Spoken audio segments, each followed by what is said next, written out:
सभी का स्वागत है मेरे इस चैनल में चिराग एस्ट्रोलॉजी। और हम बात कर रहे हैं जुपिटर ट्रांजिट की।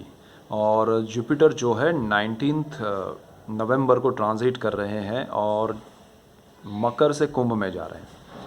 मकर यानी आपके चार्ट में, बर्थ चार्ट में जहाँ पर 10 नंबर लिखा है वहाँ से 11 नंबर लिखा है वहाँ पर जा रहे हैं। तो वो बहुत इम्पॉर्टेंट है आपके लिए, तुला लग्न के लिए, क्योंकि तुला के लिए ये 4th हाउस और 5th हाउस का एक ट्रांजिट हो रहा है गुरु का।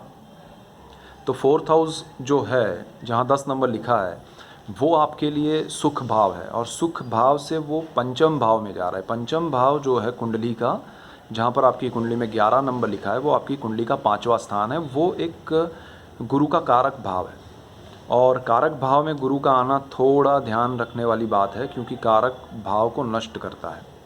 और यहाँ पर गुरु जो है वो अप्रैल तक रहेंगे। तो अप्रैल मंथ जो है वहाँ तक की ही हम बात कर रहे हैं। तो गुरु का ट्रांजिट 19 नवंबर से मिड ऑफ अप्रैल तक का हम देख रहे हैं आपके लिए। उसके बाद वो मीन में चले जाएंगे, तो उसकी बात हम बाद में करेंगे। यहाँ पर हो ये रहा है कि आपके लिए पंचम भाव है वो प्रेम का है, विद्या का है, संतान का है और स्टॉक मार्केट है। तो यहाँ पर सारी चीज़ें इफ़ेक्ट होगी। और अगर आपका जन्म का गुरु सही नहीं है तो ज़्यादा नेगेटिव इफ़ेक्ट हो सकते हैं। तो यहाँ पर गुरु के इफ़ेक्ट क्या रहेंगे, तो आपके लिए संतान से रिलेटेड अगर किसी ने कंसीव किया है, फैमिली प्लानिंग कर रहे हैं, तो उनके लिए ये है कि उसमें डरना नहीं है, बट आपको उसको आसानी से नहीं लेना, या किसी भी बात को ये समझ के कि ये नॉर्मल रूटीन होगा, तो नहीं, उसमें नॉर्मल डिलीवरी की जगह सीज़र करना पड़े, आपको डॉक्टर की राय लेनी पड़ेगी। अदरवाइज़ वो जुपिटर कारक भाव को नष्ट करने की कोशिश कर सकता है। यानी कि आपको थोड़े प्रॉब्लम्स आ सकते हैं। इजी वे में सब कुछ चल रहा है, सडनली जुपिटर ट्रांजिट के बाद प्रॉब्लम्स आ सकते हैं। और ये भी हो सकता है कि जो लोग पढ़ाई कर रहे हैं उनके लिए यहाँ पर पढ़ाई में विघ्न हो सकते हैं, या जहाँ पर पढ़ रहे हैं वहाँ से शिफ्ट करना पड़े, दूसरी जगह पर जाना पड़े, या आप सोच रहे हैं कि मैं ब्रेक ले लूँ। तो मैं ये कहूँगा कि थोड़ा वेट कीजिएगा, अप्रैल तक आपको प्रॉब्लम्स आ सकते हैं। तो इवन जो हमने चाइल्ड बर्थ की बात की, तो वो अप्रैल तक आपको संभालना चाहिए। और अप्रैल के बाद अच्छा समय शुरू होगा, उसमें फिर अच्छे रिजल्ट्स मिलेंगे। उसी तरह पढ़ाई में भी अच्छे रिजल्ट्स मिल सकते हैं। तो पढ़ाई में भी आपको जो प्रॉब्लम्स आ रहे हैं वो नवंबर मिड से अप्रैल तक रहेगा, और उसके बाद अच्छा है। तो अप्रैल तक आपको निकालना है। किसी को होगा कि भाई मुझे ड्रॉप लेना है, या मुझे छोड़ देना है, या पढ़ाई नहीं करनी है, या मुझे ये कॉलेज पसंद नहीं है, या ब्रांच पसंद नहीं है, या कुछ भी रिलेटेड टू है आपके पढ़ाई, आप दूसरे कंट्री में जाना चाहते हैं, तो वहाँ भी आपको थोड़ा बहुत प्रॉब्लम्स आएंगे।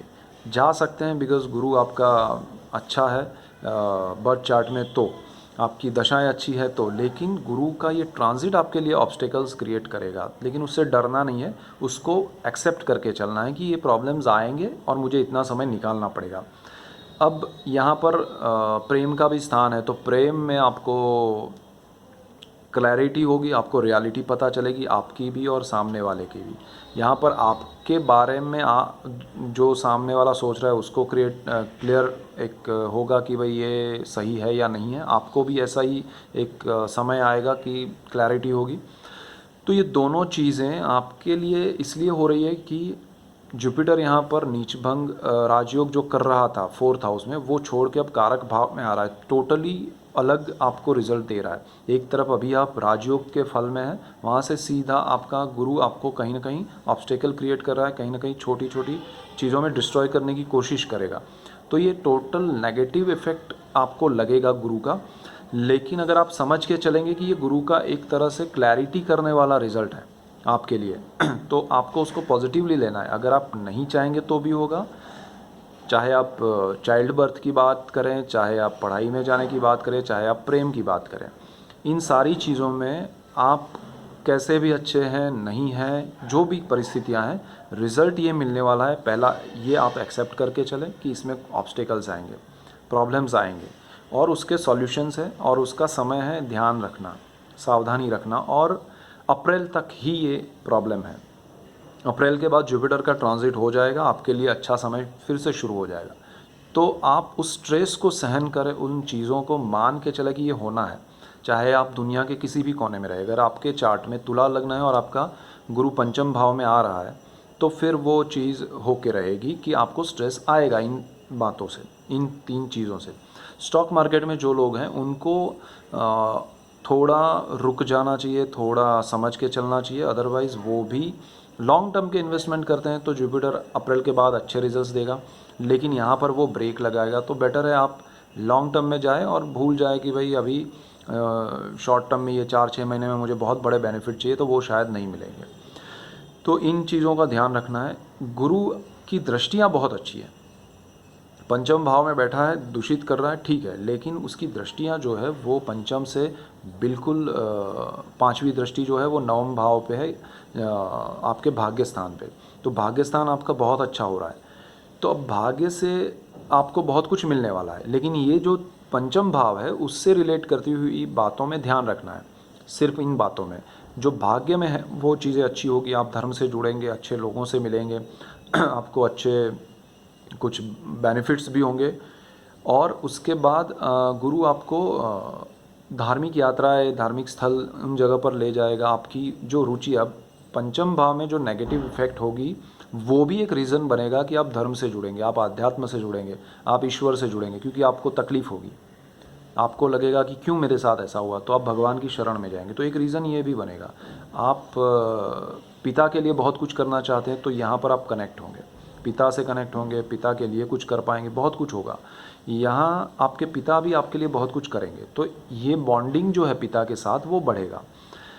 यहाँ से आगे बढ़ते हैं तो गुरु की बिल्कुल सामने जो एक दृष्टि है वो 11वें स्थान पे है, लक्ष्मी भाव पे है, इच्छा पूर्ति का स्थान है, लाभ का स्थान है। तो यहाँ पर आपके लिए एक तरफ से जॉब में या बिज़नेस में अर्निंग बढ़ेगी, सोर्स ऑफ इनकम बढ़ेंगे, खुलेंगे, नहीं है उनके लिए बहुत अच्छा है।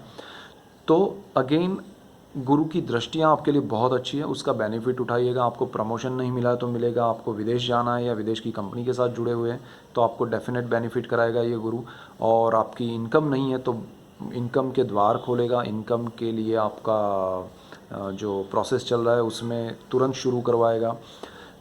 फिर आपके लिए इनकम बढ़ नहीं रही है, प्रमोशन नहीं हो रहा है तो वो भी मिलेगा। सो सोर्स खुल जाएंगे आपके लिए, बहुत अच्छा ये जुपिटर का इफेक्ट मिलेगा। यहाँ से गुरु की एक दृष्टि जो है वो फर्स्ट हाउस में पड़ेगी। तो फर्स्ट हाउस जो है वो हमारा ब्रेन है, हमारे थॉट्स है, हमारे लिए सब कुछ जो होता है वो हमारे विचारों से होता है। तो गुरु की यहाँ पॉजिटिव एक इफ़ेक्ट होगी आपके लिए कि वो आपको बहुत अच्छे रिजल्ट्स देगा, आपके माइंड को सही पॉजिटिविटी के साथ सारी चीज़ों में इन्वॉल्व करेगा, आगे बढ़ाएगा, आपको अच्छे काम में क्या डिसीज़न लेना है, सही क्या है, गलत क्या है, वो आप डिसाइड कर पाएंगे। तो ये सारी चीज़ें भी आपको बेनिफिशियल के रूप में मिलेगी। और गुरु आपको बहुत कुछ दे रहा है, सिर्फ़ और सिर्फ ध्यान रखना है, मैं बार बार कह रहा हूँ कि कारक भाव में वो आ रहा है, उस भाव से रिलेट करती हुई चीज़ों में आपको कोई भी गलती नहीं करनी है या ध्यान से भटकना नहीं है, उन चीज़ों को ध्यान रखना है। बाकी सब चीज़ें गुरु आपके लिए बहुत अच्छी कर रहा है।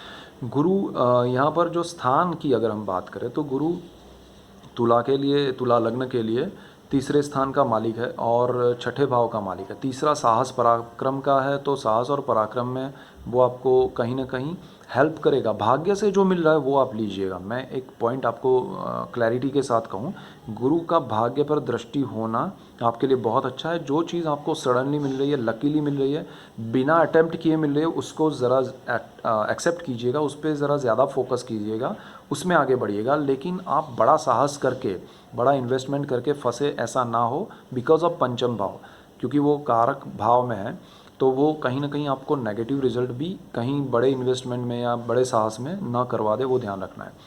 गुरु का छठे भाव में का मालिक होना वो जॉब, शत्रु, रोग, ऋण का है।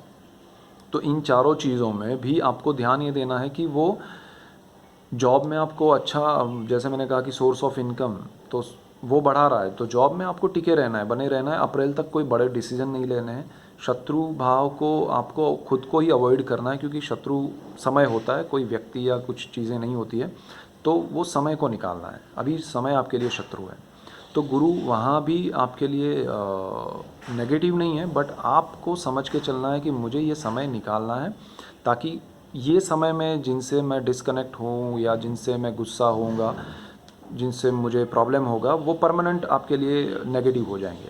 तो वो नहीं करना है। अप्रैल के बाद वही लोग अच्छे भी लगेंगे बट आप कनेक्ट नहीं हो पाएंगे, वो जुड़ नहीं पाएंगे। तो बेटर है कि वो समय आप निकाल दीजिए। और आपको लोन या कर्ज़ लेना है तो ना ले तो बेटर है अप्रैल तक, उसके बाद आप लोन वगैरह लेंगे तो बेटर रिजल्ट्स मिलेंगे। सो ओवरऑल आपके लिए ये गुरु बहुत अच्छा है, सिर्फ कारक भाव को लेकर आपको ध्यान रखना है और कुछ नहीं है। और वो भी अच्छी बात यह है कि अप्रैल तक ही यहाँ पर है, उसके बाद वो ट्रांजिट करके मीन में जा रहा है, फिर मीन से वापस भी यहाँ आएंगे, उस समय की बात हम तब करेंगे, लेकिन ये अप्रैल तक की बात है। So that's it for today, keep watching Chirag astrology. Thank you for watching, God bless you and good bye, thank you.